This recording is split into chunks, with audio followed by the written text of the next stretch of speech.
But when you start running scenarios through your mind, you're kind of switching yourself over to the tactical decision maker, because you're running scenarios where you have zero time and a whole lot of stress. And by doing so, you're coming up with these courses of action that you would take. By just simply identifying all these things ahead of time, you've already made decisions so that when something bad happens, all you have to do is act them out, because you won't have time to sit there and think about it at that moment in time. Your level of fitness, a prepared mindset, those are probably your two biggest pieces of the things you can do right now, regardless of the threat, the crisis, the news, whatever's going on. Start doing those two things and you will be 100% just far better if something bad does happen.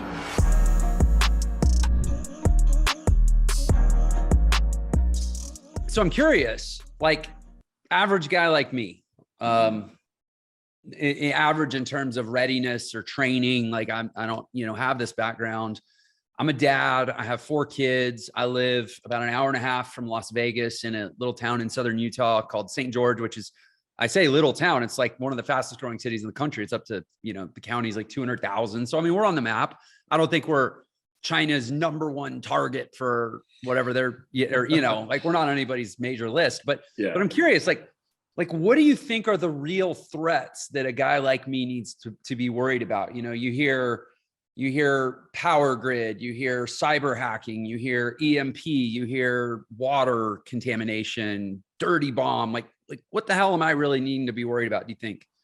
Well, I think first, every single geographical point on the map has its own set of different threats, and so I always tell people you've got the alligators in the boat, you've got the alligators right outside the boat, and then you've got the alligators that are inbound, right? And you got to deal with those threats in kind of that order, like, all right, what's closest to me first? So, yes, is there all of this global chaos going on that's kind of makes you go, is the US gonna receive some kind of blowback from Russia?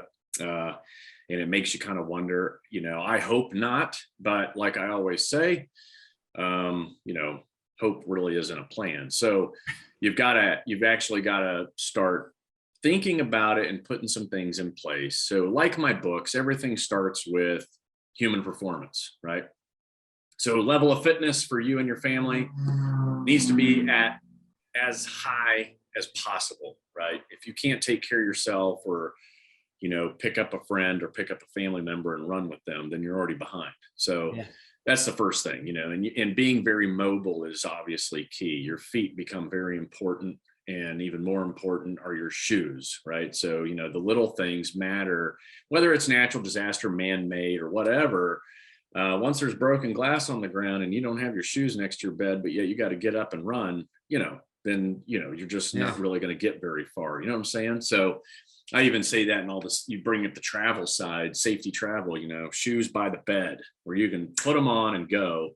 And it follows a little bit of the military mindset, where your boots are always either on your feet, and if not, they're unlaced, ready to throw on very quickly and get yourself out of crisis. So that's very small with the question you asked, but it applies to so many things when you talk about, trouble coming your way. So fitness. Readiness mindset, which really is thinking ahead. And like you mentioned early on, like running scenarios through your mind.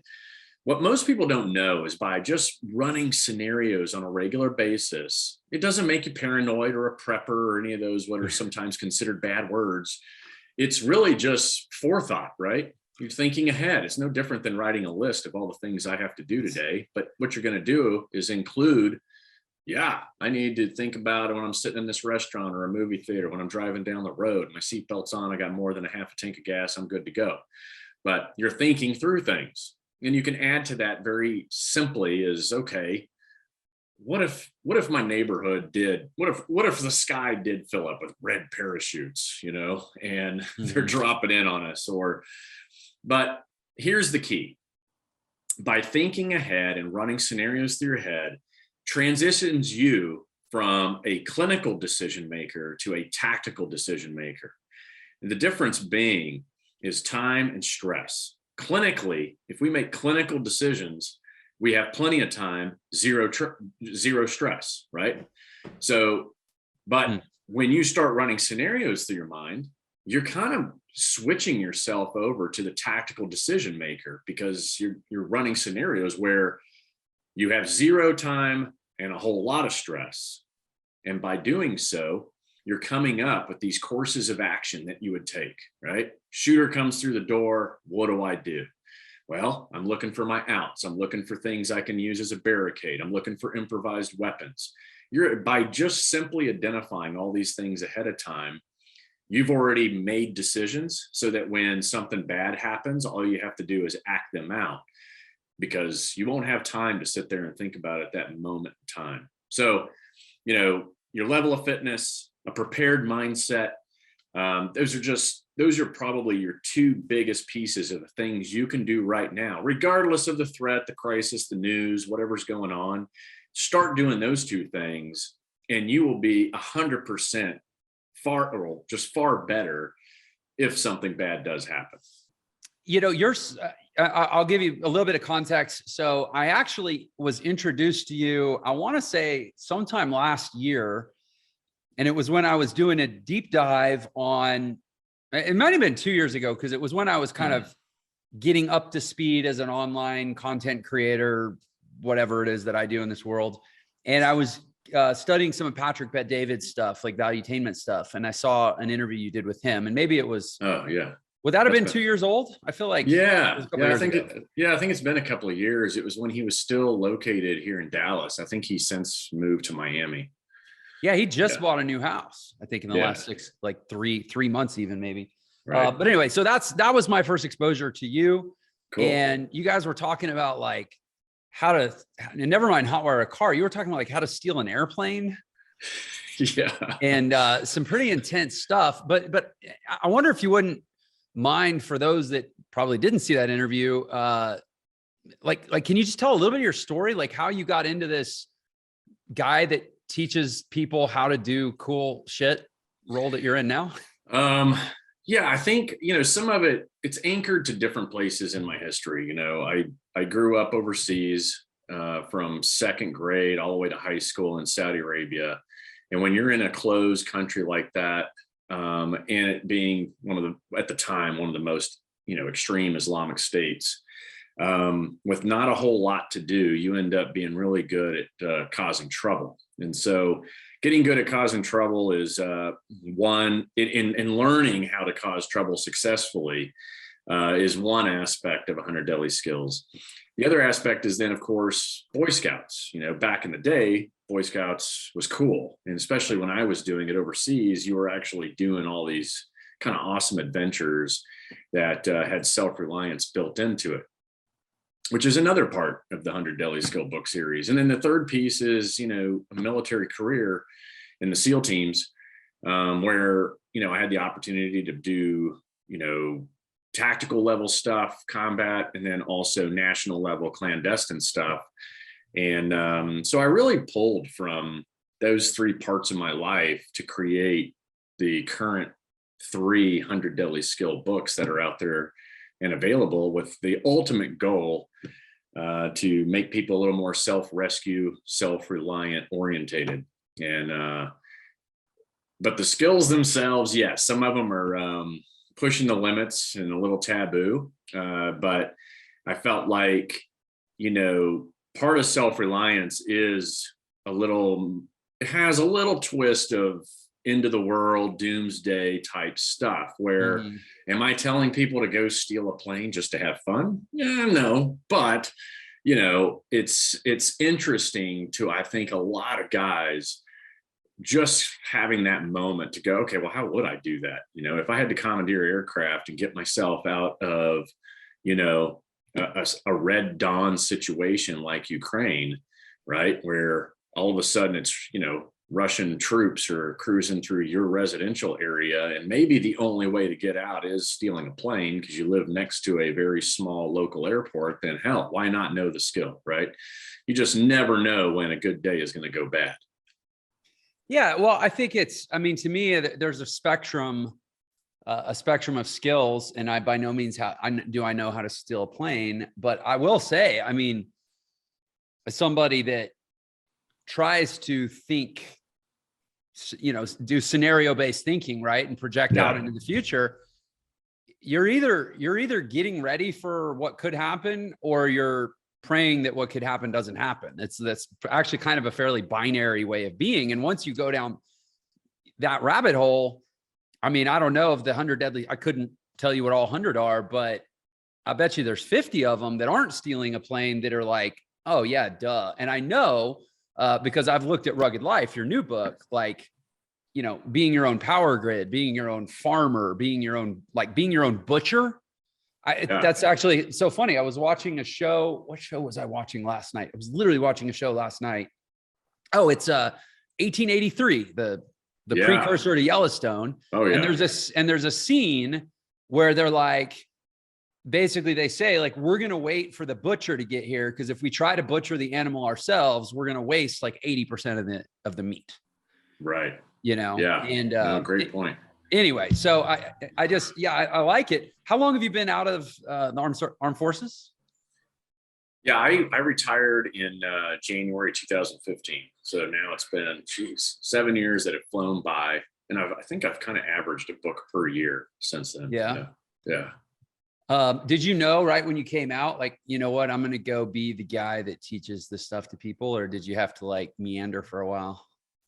I knew that I was getting out and doing my company, Escape the Wolf, which was a small little handbook that got passed around in the government sector.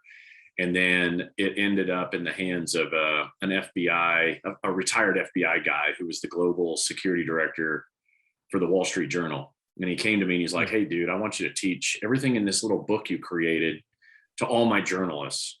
And at the time I was in the Navy. And so I was like, well, I don't know if I'll be able to pull that off. He said, well, figure out how to get the information in the book into some kind of e-learning and I'll buy it. And I was like, oh, okay. And so, I toyed around with it and finally pulled the trigger on a very large credit card expense to have this e-learning developed with no contract. And I was like, well, maybe he will buy it. I don't know. And so, 60 grand later, I had e-learning, and then I went back to him and said, hey, I've got it. And he said, I'll buy it. And then, that's when the book turned into a company. So I started with providing all of this information to employees of companies or nonprofits or places of worship or private schools. And then I transitioned from that to, okay, now how do I give these kinds of skills and then some to the average person? And from that popped out the 100 Deadly Skill book series. Gotcha. I'm looking up Escape the Wolf over here on Amazon. It's not there. Well, what's interesting, I found it on the UK Amazon site. Okay. Found the Kindle edition. Interesting.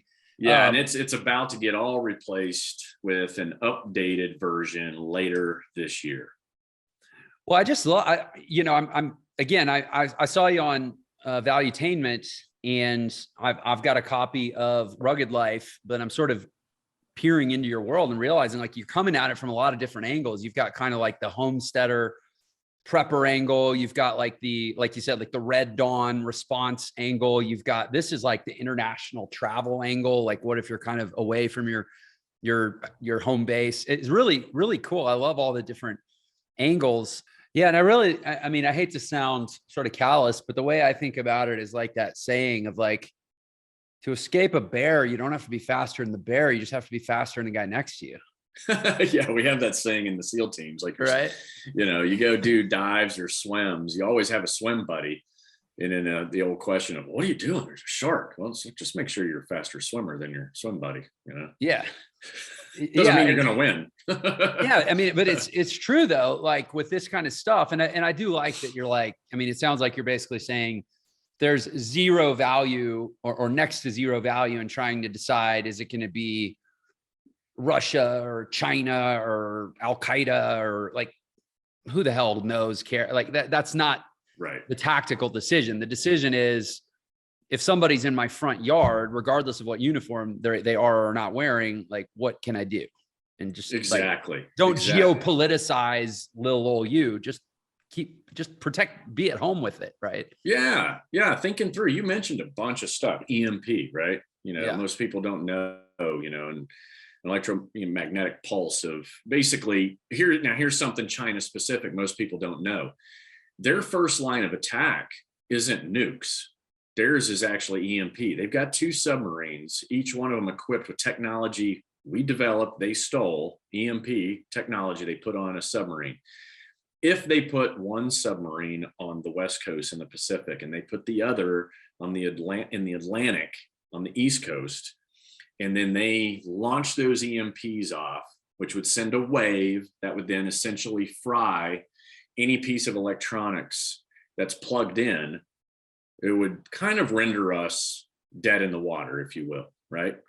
That is their first strike capability. Our technology they stole that they would turn around and use against us. Now, you get an EMP attack like that from both coasts, the waves would actually overlap in the center of the United States, meaning essentially the whole US would be shut down. Mm-hmm. And then, now they can do whatever they want. Now, will we still be able to fire nukes? I don't know. That depends if every single one of our nuke capabilities is air gapped. But I don't know any of that kind of stuff, nor does it matter. But that's a scary scenario. So that lends to why I have been pushing so hard with I think it's the easiest way to relate to people, and that is be self-reliant. And the reason why is the less impact global events will have on you, right? If the more self-reliant you are, the less all the crazy world out there can affect you.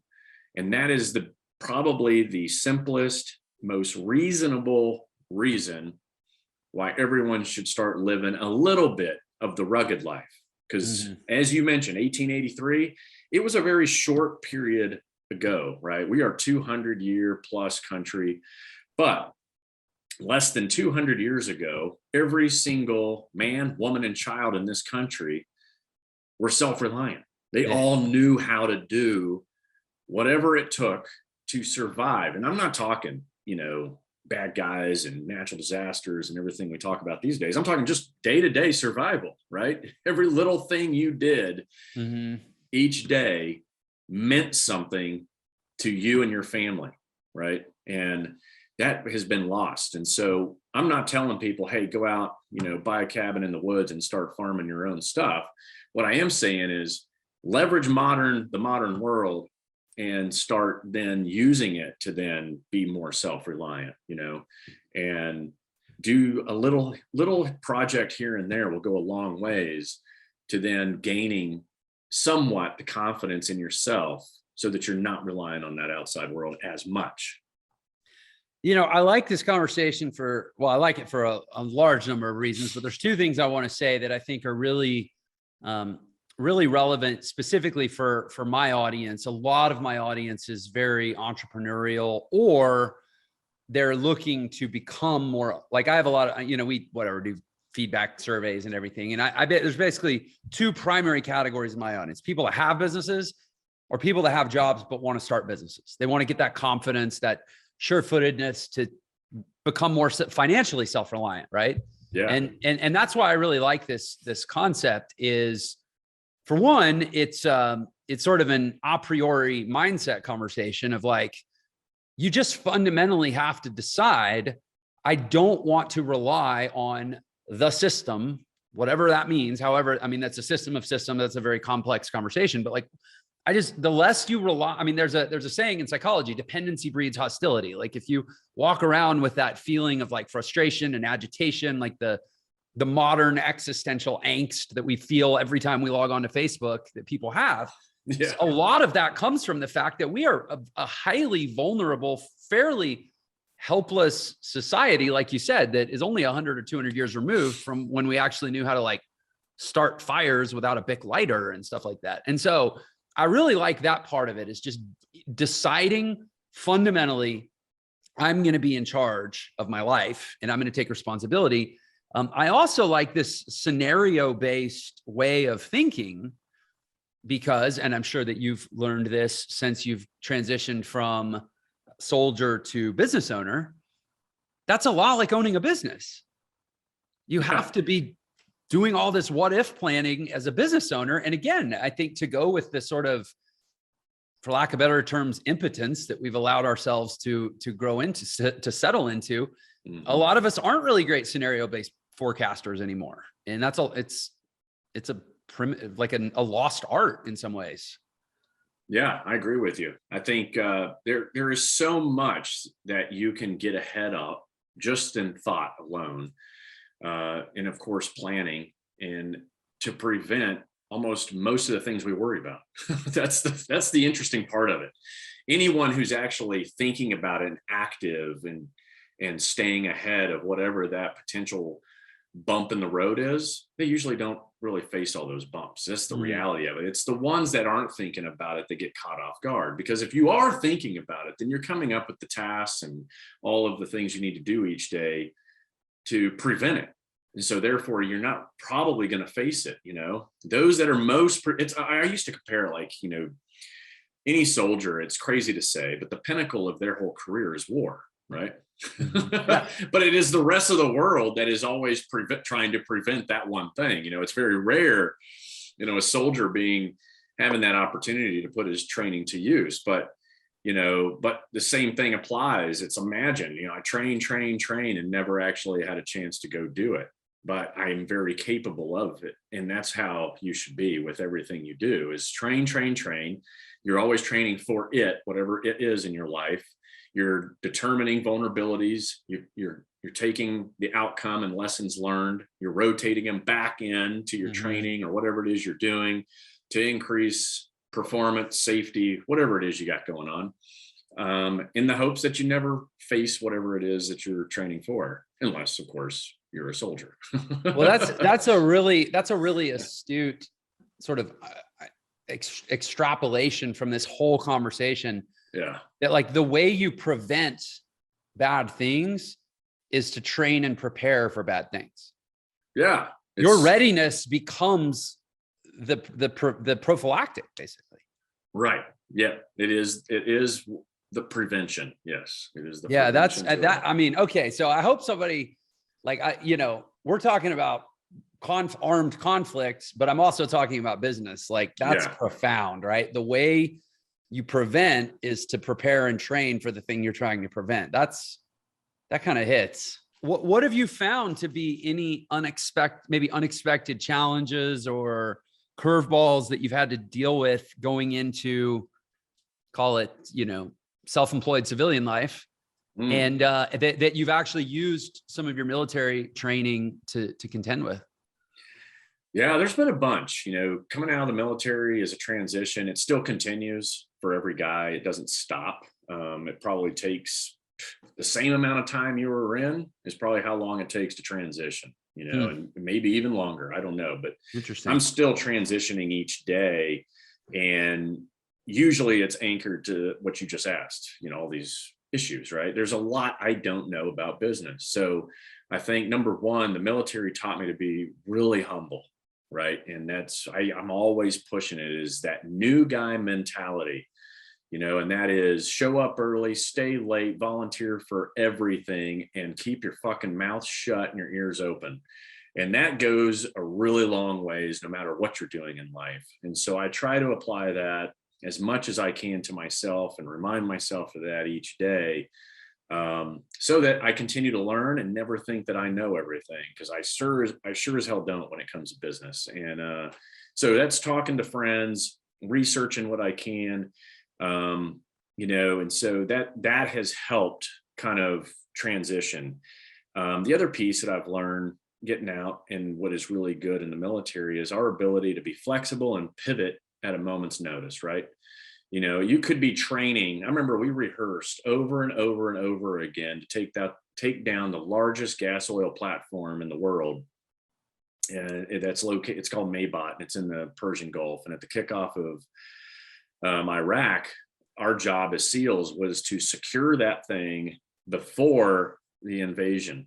And the way we trained for it was actually diving in, right, underwater, getting to it, and then coming up from the surface underneath this gas oil platform, hook with these cool hooks and ladders and get on board without them, the Iraqis ever knowing. And literally trained weeks, over and over and over again. And then at the very last minute, they said, never mind, you're just going to take the jet boats all the way up to this thing and just go up the stairs, right? Switch the plan completely. And all you can say is, yes, sir, no problem. We got it. And so, that kind of flexible and the capability to pivot is important. And of course, we all were forced to learn how to pivot when, you get hit with a pandemic, there's a virus all around the world and you're forced to stay inside, but yet you still have to make a living. So, I think those are just some of the top things I've certainly learned, and I've taken a little bit of that military piece and applied to business. And obviously there's a lot more in it. And like I said, it's daily. Sort of humility, quiet humility, actions over words, all the concepts there. Have you found any challenge around the fact that in the business landscape, especially the kind of the solopreneur or the influencer or figurehead or service professional landscape, however you want to define it, there is a certain amount of, you gotta be loud and promote yourself. Have you run into any challenge of like having to gear yourself up to be a little more vociferous and maybe even feel obnoxious? Yeah, man, I tell you, it's really hard for me. Getting invited to a podcast and us have this conversation, I feel like is the most humble way to promote yourself, because really, what are people doing right now? They're listening to us have a conversation and they're going to either decide, yeah, Clint knows what he's doing, he's worth buying a book from, or fuck that guy, I'm bored, so, right. And so the point being is I just try to be myself. And I've also found that by promoting others is better than promoting myself. And so if you were to go look at my Instagram feed, it's me usually promoting all these other things that I'm connected to.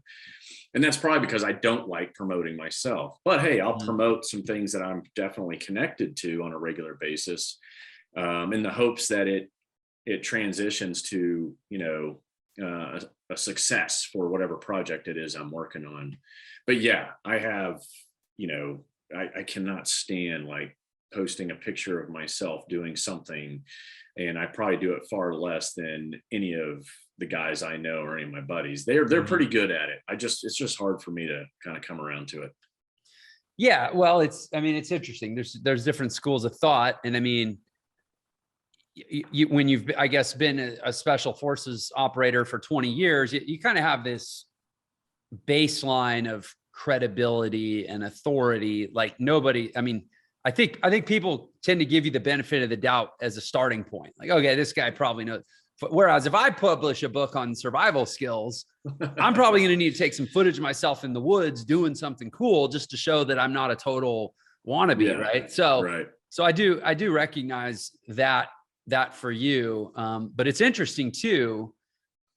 I don't know that we necessarily, it's great podcast conversation fodder, but I will say there's a massive value in, I think, learning to the core word is authenticity, right? To authentically amplify, maybe that's a good word, to amplify the authentic version of yourself, just to get more eyeballs on it, right? Yeah. But a certain amount of that requires that you probably get what would be for you kind of uncomfortable. Exactly. Yeah. If you look at the time that I've been in this like social world, right. I really didn't take it seriously until literally a couple of years after the first 100 Deadly Skill book came out. So I kind of started late when I should have been taking advantage of all the publicity the first book got. So that was a lesson learned. But you look at the overall time, and then you go to one of my buddies and you look at their following in the same exact amount of time, I'm like a quarter of what they've got, you know what I mean? Because they embraced it immediately and knew that, hey, people want to see, if people are following you, they want to see you and they want to see you doing all these cool things. And I've just been late to the show on that. And sometimes they want to see you doing not cool things. Sometimes they want to see you like being human. Yeah, like, building a teepee with your son, or Right. which, although that's I love being a dad. I think that sounds amazing. But yeah. but I even noticed your Instagram, for example, is not Clint Emerson. It's 100 Deadly Skills, right? Yeah, it's things that I'm doing and not necessarily me. But I've also noticed, like, if you post something, if I post something of myself, then it usually does better. But it's still like I still got issues with it. So Well, I'm coming around. Yeah, I mean, far be it for me to steer you one way or another. But as somebody who in 3.5 years has gone from, like, if I had put up an Instagram profile 3.5 years ago, it might have been called 0 Deadly Skills, or it might have been called like random dad in Southern Utah. Yeah. I mean, I had some businesses. I'd been a successful entrepreneur, which makes me one of, I don't know, 1 million people. I literally could have called it 1 in a million, but I had conviction. I had some really strong opinions about some much needed values and forces in the world. And I just decided I'm going to anoint myself a mouthpiece for what I believe, because I look around and nobody else is doing it. Yeah. And it is actually kind of amazing what you can do with a little bit of authentic self-promotion. So if you ever want to talk about it, let me know. Hey, sorry for the interruption. I just wanted to let you know you can get a free copy of my book, The Millionaire Shortcut, which shows you the fastest way to become a millionaire in the new economy. And there's a special link just for this episode in the description. So thanks for tuning in, and I hope you enjoy the rest of the episode. Cool. So speaking of family, wife, kids. I have a little girl, and that's definitely been a priority for quite some time, and divorced, but that's only once. Yeah, just come on, once. Man. This is for right now, but who knows? Yeah, what is this 2022, right? Yeah, exactly. Yeah. I think you're still cutting your teeth until you got at least a couple divorces under your belt. So yeah, I try to recommend not to do that, but hey, we're all idiots, right? Yeah. 49% of us are, for sure. Yeah. Cool. Well, I from a daughter daddy to another, I will say I'm happy for you. That's like the best job in the world. It is. Yeah. I would say that being a dad is definitely job number one, especially since I got out. Could I have taken my career further than 20 years? Sure. But I knew that, hey, I'll give this country 20 years. But that's about it. And then I want to, do other things. And the priority on that was being a part of my daughter's life, because I missed the first 10 years of it to begin with. So, now she's a teenager going off to college, and hopefully the time we got to spend together has set her on the right path. So I think that's all a dad can hope for, right? Mm-hmm. How old is she? 18. Oh, 18. Nice. Just turned 18. Yeah. Okay. So I'm looking at The Rugged Life over here. And for those that haven't seen it, looks like 10 sections. Yeah. Builder, and they're all be your own builder, be your own power grid, be your own farmer, butcher, hunter, homemaker, protector, RTO. You'll have to tell me what RTO stands for. First responder and handyman. Mm-hmm. This is like the anarchist cookbook in reverse. It's like they like to break everything apart. This is like how to put everything back together. So looking at this, I mean, I can see why this has got to be one of the most valuable books conceivable, to somebody, assuming they adopt our belief set around being prepared in this world. So I know it just came out. I'll say, even having read a few pages of it, like, I'm hooked already. So everybody go get yourself a copy of The Rugged Life. But I'm curious. So, to take on all 10 of those skills, and I still need you to explain to me what RTO is, but to take on all 10 of those skills, like, oh, that's a lot, man. I got to take my daughter to school. I got to read my other daughter to sleep at night. I got stuff to do, right? If you had to pick one, and maybe this isn't a fair question, but like, if I was just going to start with like, okay, I'm going to chunk this out, and I'm going to learn one thing at a time. Where do you think in the modern world a person should start? Ooh, It's a big one. Because the 10 chapters I purposely picked, feeling like that's the 10 big parts where people should learn a thing or two, right? Which I told. Well, actually, real quick, Yeah. what's RTO? So I can. So at least RTO is a military term for your communication guys that wear radios on their back. So RTO is radio telephone operator. And so that's the guy in your platoon that's making comms. Yeah. And Gotcha. usually he's stuck to the officer in charge's hip, and Right.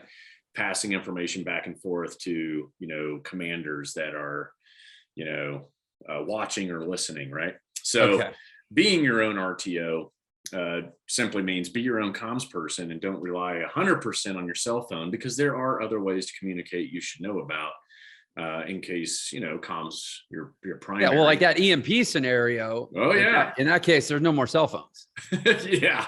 It would be tough. But back to your main question, like the most, man. Like if I was going to say, okay, I'm going to do one of these every month for the next 10 months. Yeah. Would you just say, hey, just go through the book in order? No, I would actually say go and pick a skill out of each one each month, right? And rotate between the chapters to give yourself kind of a well-rounded experience and awareness. And by doing so, you'll kind of figure out, man, I really like this whole vertical garden thing that I can put in the corner of my apartment in Manhattan. Because once again, it's the modern guide to self-reliance. I put skills in there purposely small to big, so that if you just want to dip your toe in, you can, no big deal. Or you can go head first, right? And go ahead and go buy that property, build your own home. It's definitely giving you the guidelines to go 100%, or you can just go 1% each day, each week, each month at your own speed and pace. As I'm skimming through this, and I like that approach. As I'm skimming through this would be an incredible thing to work through. So I have two older boys, 17 and 19. This would be an incredible thing to work through with one or both of them. Yeah, it's grown up projects, and that's kind of a hard thing to come by.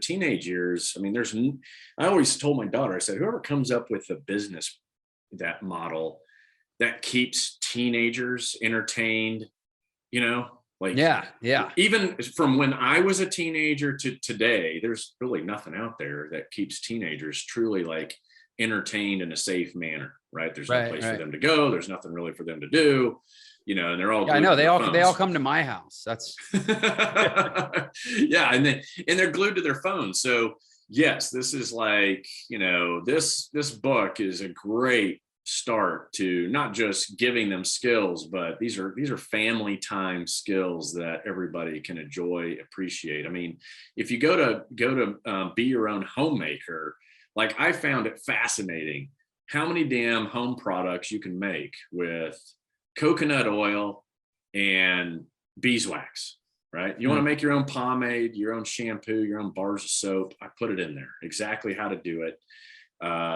And it's just a little taste of self-reliance, is it easier to go to the store and buy it? Sure. You can do that. The convenience will also, be the death of all of us. But it's, like I said, it's far better to know how to do it yourself and at least give it a shot, and then also have a good time with your family.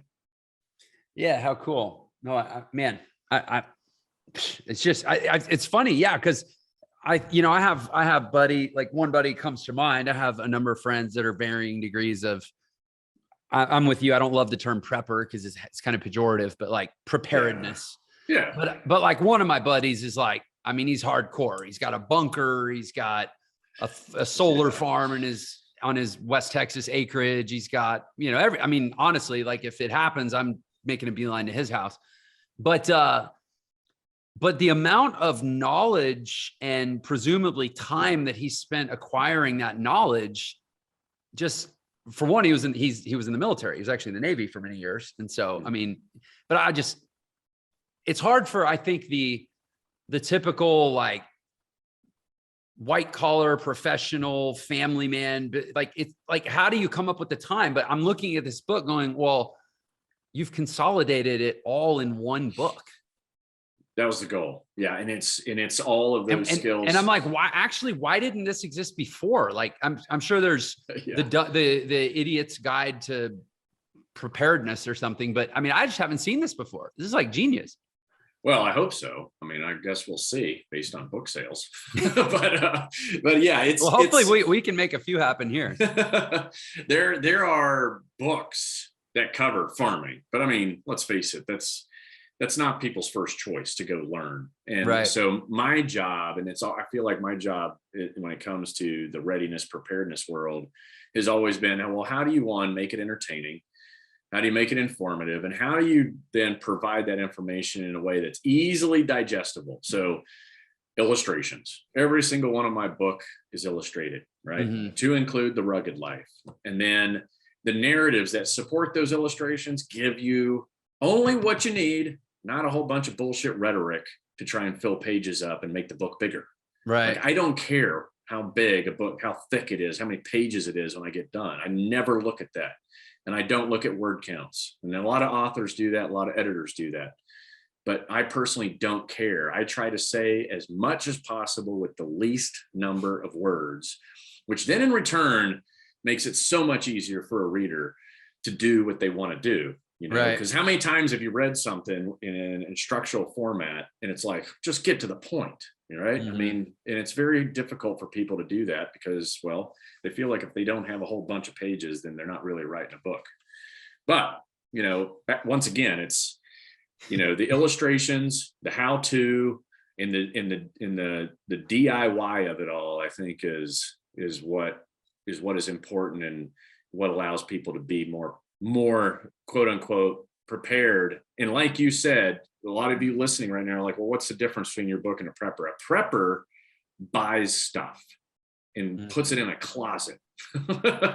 They spend a lot of money buying lots of water, lots of MREs, flashlights, batteries. They buy crap and they throw it in a closet for that day, for that bad day that's coming. So that's why it's not prepping. You know, it's preparedness. True preparedness is learning skills and knowing how to apply them. And then you never have to go buy a bunch of crap. I mean, that's what it's all about. Okay, I got to pause right there. Forget that we're talking about physical preparedness. Pretend this is a different one of my episodes, audience, where all we're talking about is business and entrepreneurship. And take what Clint just said. Okay. True preparedness is about skills, and then you don't have to go buy a bunch of crap. There you go. Exactly. Like, oh my gosh, like direct response copywriting, building a sales funnel, understanding the basics of how to actually not code, but at least get into a framework like a Laravel or a WordPress, understanding the basic elements of a tech stack for a digital business, understanding the basics of you know, how to keep your own books as a business owner, like understanding the basics of how to hire and how to give a good interview and how to screen and how to, you know, how to inspire people of different personality types. Like, as a guy who comes from, sorry, I know I've totally hijacked the conversation and I'm turning this into my like geeky crusade here about business, but as a guy who comes from the world of internet marketing, it is just grossly saturated with the mindset that you need to just buy 800 courses and softwares and widgets and plugins and tools and coaches and trainers and learn the damn skills. Welcome to life. Yeah.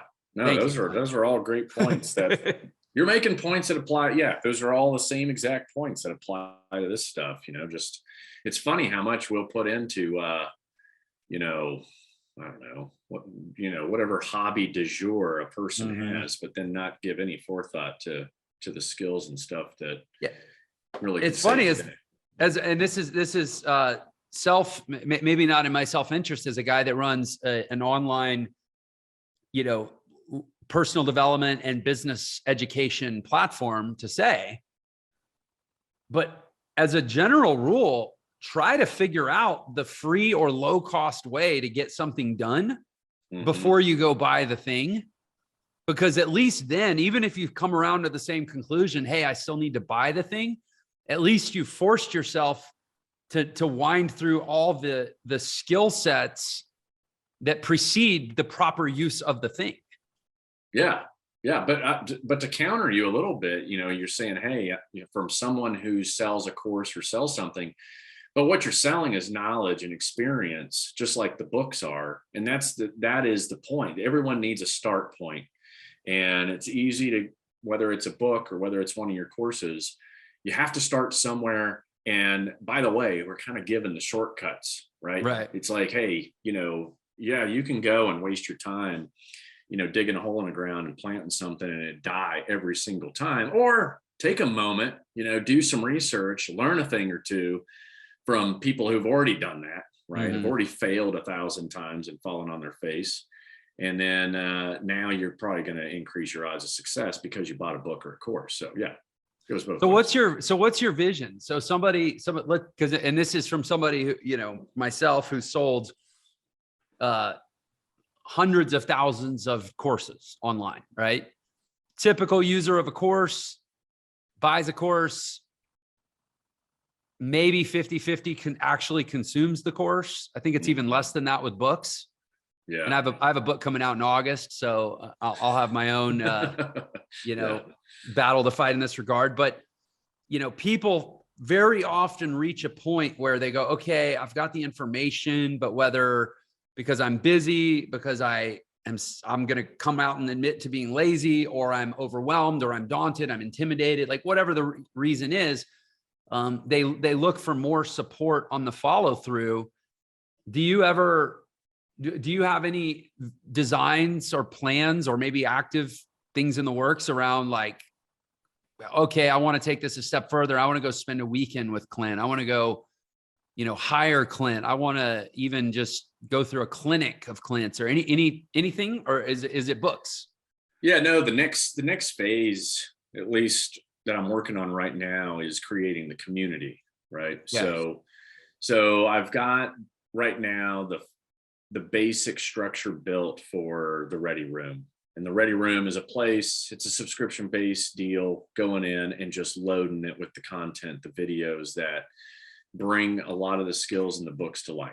And so that way they've got kind of a one-stop shop for readiness, whether it's the stuff in 100 Daily Skills or Rugged Life, all of which is, and the goal is really get people in there communicating with each other that enjoy self-reliance and learning. And and once again, it is the ultimate way to self-improvement, and hopefully living a more ready lifestyle, because it's really something, just like anything, you have to implement it into your daily routine in order to get good at it and then see its value. So, but yeah, that's really the next phase. The Ready Room is there. People can sign up now. But in all honesty, it's going to really start rolling with content here in the next couple of months. Very cool. Very cool. Yeah, I love that. Actually, community is really the highest leverage way, I think, to facilitate the implementation of knowledge without having to put it all on your shoulders, right? Build a community. Because I mean, to tell you what, it's the readers that of the previous books where I've learned the most, right? They have their own, hey, have you ever tried this? Hey, I saw this skill. I also did this one. Have you ever heard about that skill? And before you know it, the 100 daily skills turns into 1,000 because of other people's input. And I think that's important. We'll get any and all links that you have to share and continue to update them on an ongoing basis in the show notes, wherever this appears. So yeah, I appreciate that. We'll promote that. So, we're kind of nearing the end here. I first of all, I want to say thank you for your service. I was negligent in not saying that before, but you did give 20 years to your country, and as a citizen of your country, I appreciate it. Hey, no worries. It's all fun. I was being a jackass and, my 20s while you were keeping us all safe. So thank you. But I'm curious, are you comfortable sharing about your time in the service? Yeah. I mean, I'm not going to ask you names and dates and locations and stuff, but I mean, Is there an example you can give? I want to go back to something you said about the difference between clinical thinking and tactical thinking. I know from being an entrepreneur now for 26 years, I'm 42 and I started when I was 16, that I've kind of built that tactical muscle in business, right? I've had one job when I was 16 years old. And since then I've never had a job. I've always had to figure out how to keep a roof over my head and food on the table without conventional employment, right? And I've found myself in a number of situations where I had to think really fast, and I had to make what seemed like a fairly big bet on my belief about what was going to happen, where if I was right, I would look smart, and if I was wrong, I would crash and burn spectacularly. Yeah. And so I'm curious though, if you have any examples from your time in the military, or not, frankly, when literally maybe even the ability to rapidly take action, because this is something I am trying so hard to instill in the audience, is that ability. People hem and haw, they lose so much time around wanting to make sure they make the right decision, when the reality is the best decision makers, and this is Harvard Business Review, not just me, the CEOs of Fortune 500 companies, best decision makers in the world, typically only need about 60% of the relevant information to make a decision. And most of the rightness of that decision has to do with how they take action on the basis of the decision, not what they did to make sure it was the right decision in the first place. And so I'm wondering if you, to kind of sum all of what I just set up, have any examples of how the ability to make quick, decisive decisions and take committed action on the basis of those decisions with perhaps even a limited amount of information might have figuratively or even literally saved your life? Yeah, that's a great question. And I think I have a good example. During the Arab Spring, where the whole globe of Islam basically, was literally lighting fires on every inch of the soil that they were standing on. I happened to be deployed, and I was by myself. I just left the embassy. I'd been given my local phone, which had 0 minutes on the SIM cards they gave me. It hadn't even been plugged in or charged yet, right? Because they're like, here you go. Just make sure you get some SIM cards and make sure you plug it in, charge it, and check in with us. They had given me my embassy badge, which you wear around your neck. And they'd also, for what I was doing, my pistol, right, had been put in country, and I'd gotten that. And so after checking in, getting my things and getting a vehicle, I started driving to where I was going to be staying, my lodging. And I took a left, took a right, and then all of a sudden, before you know it, I was surrounded by 1,000 angry people, right? Emotionally charged, very violent crowd. And my vehicle was 100% surrounded. And it was 20, 30, 50, 30 people thick. Yeah. All the way around this thing. And were you by yourself? I was by myself, and they look inside, they see me, the Westerner. Yeah. And now all of a sudden my vehicle is getting rocked back and forth. Driver's side tires are coming off the ground. Passenger side tires are coming off the ground. Driver's side, passenger side. In that moment in time, like, holy crap, I'd already been in a lot of, other risky situations in combat. I've been ambushed, and this was just different, right? This is a whole bunch of angry humans, and then me. And there's not a whole lot you can do. I thought to myself, I could floor it, run over the first 5 people. Then my vehicle get high axled off the ground. My wheels would just be spinning, just like something out of, The Walking Dead, right? Run over zombies enough, you're going to just, your wheels will become ineffective. So I was like, I could do that. That's probably not going to work. I could, maybe if I show my embassy badge. Nope. That was a very quick no. Don't do that, because then they'll know you're just an American. So they could be looking at me. I could be French. I could be Canadian. I could be Swiss. Right now they don't know really who I am, what I am. I could pull out my pistol. Maybe that'll scare a couple, right? But that'd get me about, maybe that wouldn't even get me as far as running over people, right? So one thing I was left was just pay attention to what's around you. I'm looking at these people's faces, and off over the right side of my hood, I see what I would call sympathetic eyes.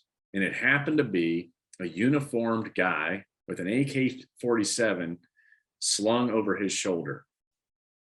And I look at him, I'm like, I think he actually is worried about me. And so I gave him that universal symbol for money. Yeah. Right? Yeah. Moving my fingers back and forth across my thumb. And he kind of looked at me and gave me the, yeah, sure. Why not? We're sitting here communicating, right? We don't speak each other's language. We're not even hearing each other. It's through a windshield with chaos, and my car is going back and forth, right?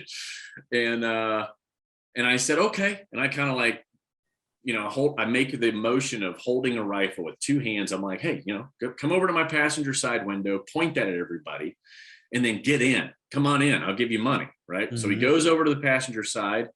He pushes a couple of the first people away, takes his rifle, points it at everybody that's on that passenger side, creates a big, air bubble because they all start pushing and running the other direction. Right. And that's enough of a gap so he can get in the car. Right. So I'm asking a armed person to get in the vehicle with me.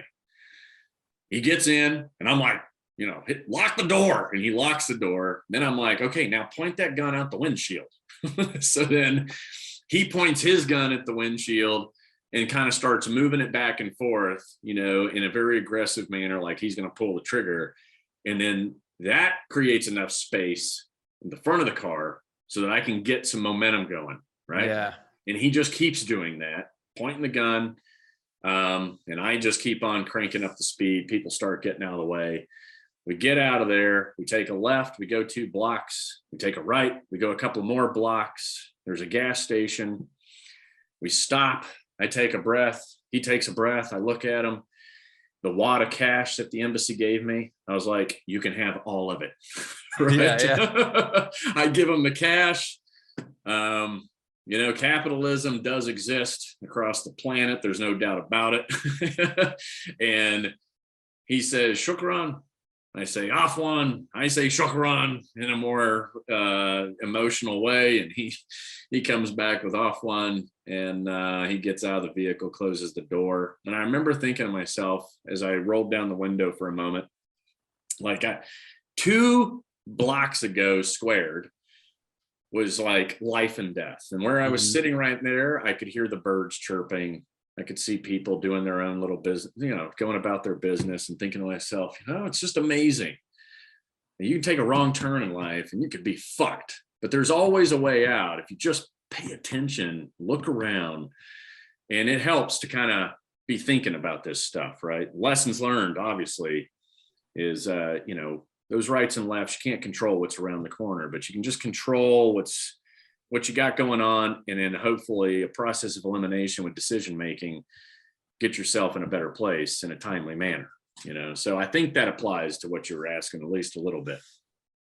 Honestly, man, that was the perfect exclamation point to end this conversation on. Like, could not have pulled a better example out. And I'll just say, I can only imagine, again, I apply this to business. I don't think I'm going to find myself in that exact situation, but the number of scenarios that you had to run in your mind that didn't play out, like you said, even in the example of taking over that oil platform, not because what you rehearse is ever even necessarily going to end up what ends up happening, but because teaching yourself how to think that way, is you've only got to need that skill once in your whole life to get to keep having it.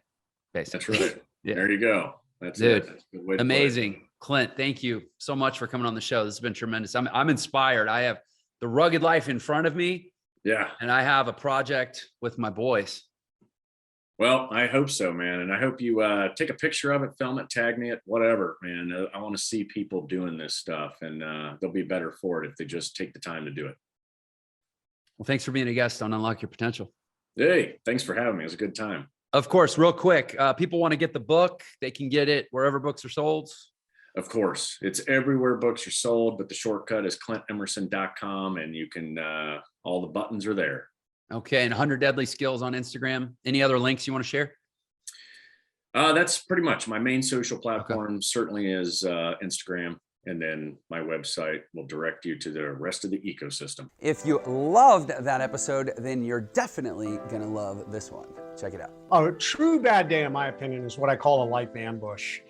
Like, I survived an enemy ambush, everybody gets ambushed in life. And this is where we have perspective problems, because so many people use that phrase. I mean, you and I meet people all the time, you know, these negative people are like, oh my God, I had a bad day. And I'm like, oh, wow, what happened, man? And they're like, oh I wasn't able to get my coffee, or the line in Starbucks was too long, or I had a flat tire. And I'm like, dude, that's not a bad day. That's a schedule disruption.